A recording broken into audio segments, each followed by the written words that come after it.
Assalamualaikum warahmatullahi wabarakatuh. Halo everyone, izinkan saya memperkenalkan diri terlebih dahulu.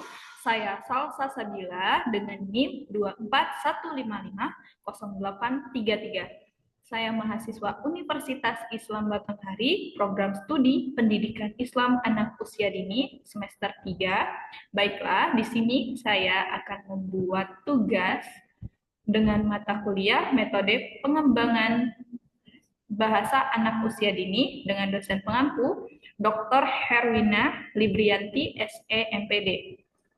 Adapun materi yang akan saya bahas yaitu teori perkembangan bahasa menurut Jean Piaget, Noam Chomsky, Lev Vygotsky.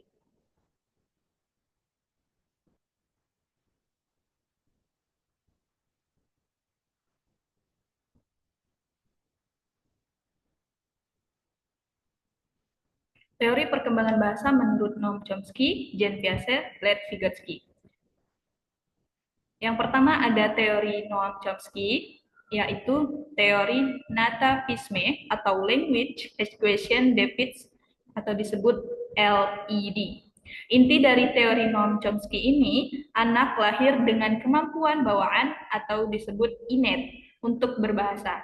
Konsep utama menurut Noam Chomsky, otak manusia memiliki alat pemerolehan bahasa atau LED yang memungkinkan anak memahami dan menghasilkan bahasa secara alami. Adapun ciri-ciri menurut teori Noam Chomsky, yang pertama, bahasa berkembang secara biologis dan universal. Yang kedua, anak tidak perlu banyak latihan untuk memahami struktur bahasa. Yang ketiga, lingkungan hanya berperan sebagai pemicu, bukan faktor utama.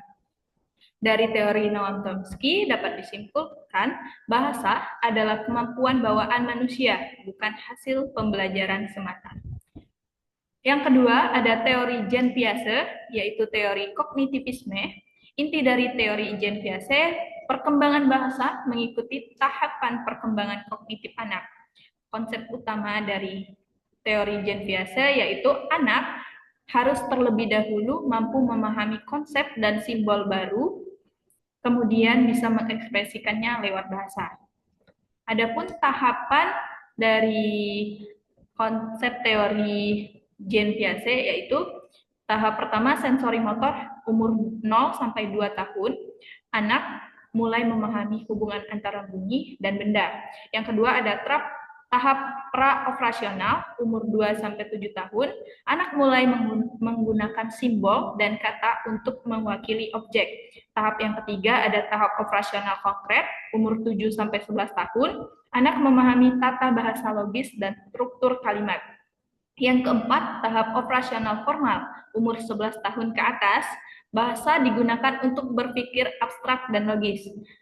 Dapat disimpulkan dari teori Jean Piaget ini, bahasa adalah hasil dari perkembangan kognitif, bukan bawaan sejak lahir. Yang ketiga itu ada teori Lev Vygotsky, teori sosial interaksional. Inti dari teori ini, bahasa berkembang melalui interaksi sosial dan budaya. Konsep utama dari teori ini, anak belajar bahasa melalui komunikasi dengan orang dewasa dan teman sebaya. Konsep penting dari teori Lev Vygotsky ada Zone of Proximal Development atau ZPD, anak dapat belajar lebih baik dengan bantuan atau scaffolding dari orang lain yang lebih mampu. Ada free part speech, anak berbicara dengan diri sendiri sebagai bentuk pembelajaran berpikir dan bahasa internal. Adapun kesimpulan dari teori Lev Vygotsky, bahasa berkembang melalui interaksi sosial dan berperan penting dalam pembentukan pikiran dan kesadaran. Dari tiga teori ini dapat saya simpulkan menunjukkan bahwa perkembangan bahasa anak tidak dapat dijelaskan hanya dari satu aspek saja. Menurut Chomsky, menekankan potensi biologis atau nature, yang Piaget menyoroti peran kognitif atau mental proses. Menurut Vygotsky, menegaskan pengaruh sosial dan budaya atau nurture. Dengan demikian, perkembangan bahasa merupakan hasil dari interaksi antara faktor bawaan, proses berpikir, dan pengalaman sosial. Pemahaman yang menyeluruh terhadap tiga perspektif ini penting untuk membantu pendidikan dan orang tua menciptakan lingkungan belajar yang normal bagi anak dalam mengembangkan kemampuan bahasanya. Mungkin itu saja yang dapat saya sampaikan dari pemahaman teori perkembangan bahasa menurut beberapa teori.